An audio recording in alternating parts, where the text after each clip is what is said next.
Conta a lenda que uma mulher viveu triste e longos anos na companhia dos seus 7 filhos e do seu marido, cruel e alcoólatra, que tinha um ódio eterno pelas pobres crianças. E ele então, em um momento da fúria, o homem assassinou impiedosamente os 7 filhos e em seguida se matou.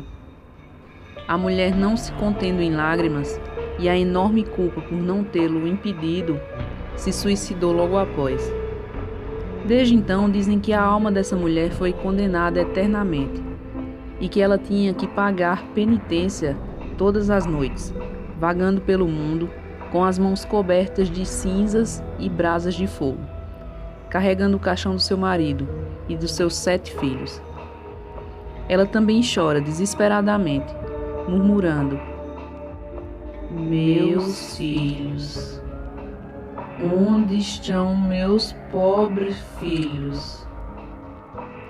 Dizem que quem encontra a Maria chorona pelas ruas, ela não faz mal nenhum, porém coloca cinza nas mãos de quem encontra e ao mesmo tempo diz: Não vou te fazer mal nenhum, mas toma cuidado com o que vem atrás.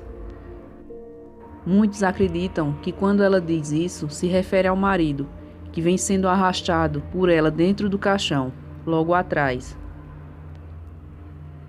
Acredita-se que essa lenda se originou no México. Conta a famosa lenda mexicana que ao soar à meia-noite, ouve-se um grito endurecedor e horripilante no centro da cidade do México, que ecoa todas as noites, por mais de 3 séculos. Dizem que esse grito pertence a uma mulher, que lamenta desesperadamente os seus filhos. Oh, meus filhos! Oh, meus pobres e desgraçados filhos! Durante esse período, todos os moradores ou imigrantes trancam-se em suas casas, fechando janelas e portas.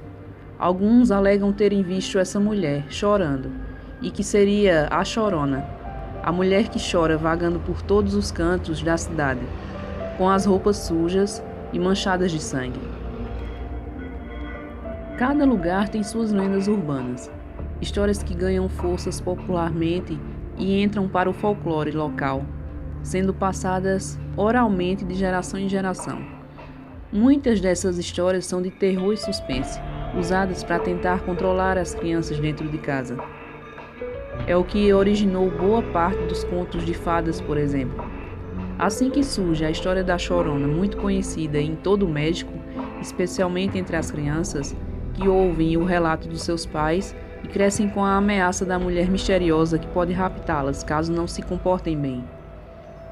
O mais antigo relato da origem da Chorona, na data do século XVI, na cidade do México, capital daquele país, os testemunhos contam que quando as famílias se recolhiam em seus lares, após o cair da noite, eram despertados no meio da madrugada por um choro agoniado e profundo, que aparentemente seria de uma mulher.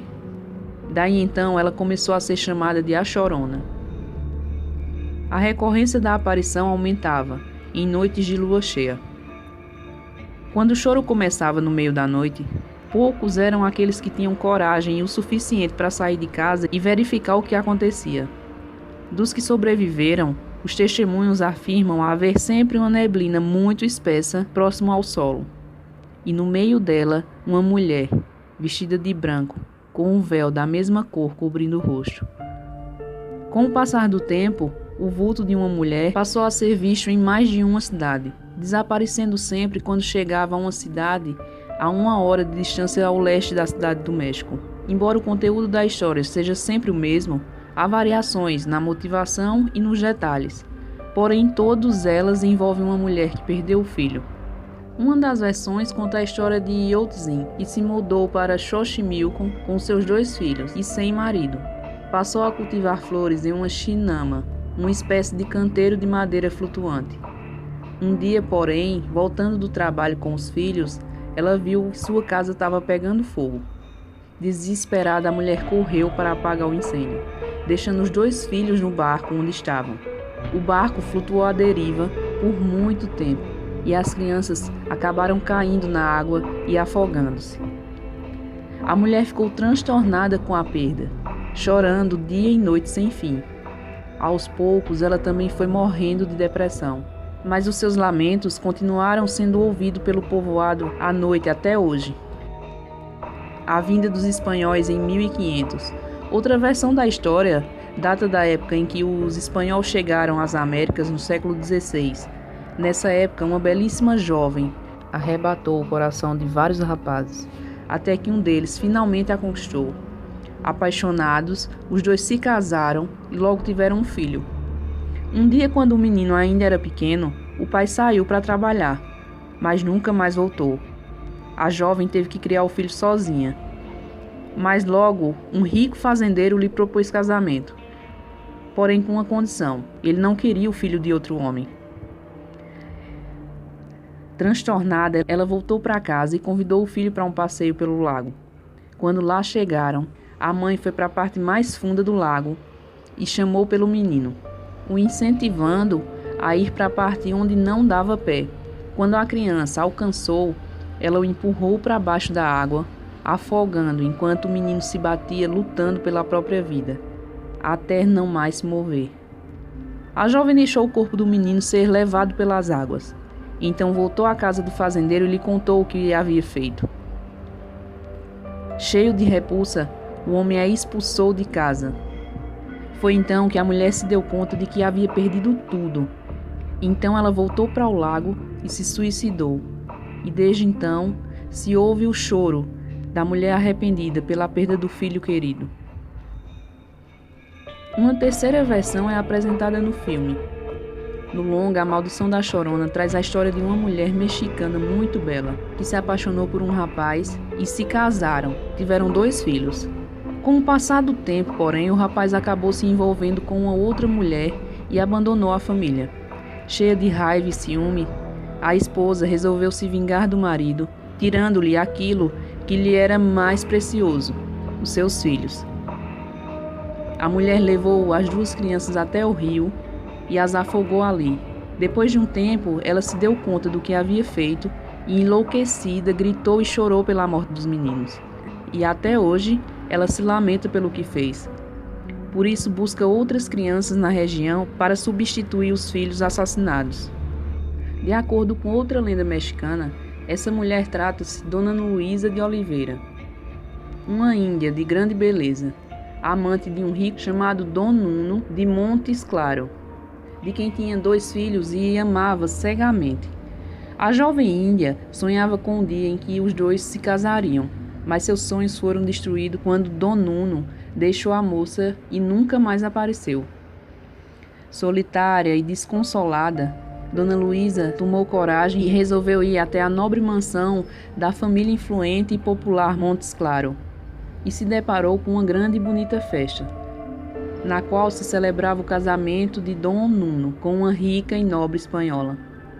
Luísa, amargurada e desfeita em lágrimas, correu ao encontro do seu amado e implorou para que ele ficasse com ela, mas este afastou-se dela, afirmando friamente que não a amava mais e que, devido às suas humildes origens e o sangue índio que corria em suas veias, ela não poderia jamais se tornar sua esposa. Desesperada e prestes a cometer uma loucura, a pobre jovem índia saiu dali, desamparada, correndo desvairadamente para sua casa. Chegando lá, assassinou seus 2 filhos com um punhal que foi oferecido pelo seu amante. Trêmula e possuída pelo mais profundo desespero, Dona Luísa saiu pelas ruas coberta de sangue e aos prantos. Imediatamente ela foi presa e encarcerada numa cela, após descobrirem que ela era a responsável pelo assassinato dos filhos, e a condenaram à morte. Luísa Oliveira foi enforcada diante de todo o público da cidade do México. O corpo da moça ficou por 6 horas exposto como objeto de humilhação. Após 7 dias, os gritos do espírito condenado da pobre índia ecoam pela cidade todas as noites e ainda, segundo a lenda, continuaram até o fim dos tempos. Dizem que muitos que tentaram investigar de onde vinha o misterioso choro avistavam uma mulher inteira de branco e com um véu cobrindo-lhe todo o rosto. Depois de ela percorrer o centro da cidade inteira, ela desaparecia nas margens de um lago no oriente da cidade. Conta também que muitos que se atreveram a segui-la tiveram revelações horripilantes e outros morreram. Aqueles que viram a Chorona de verdade ou morreram ou passaram o resto da vida tendo visões alucinadas que os atormentaram para o resto da vida.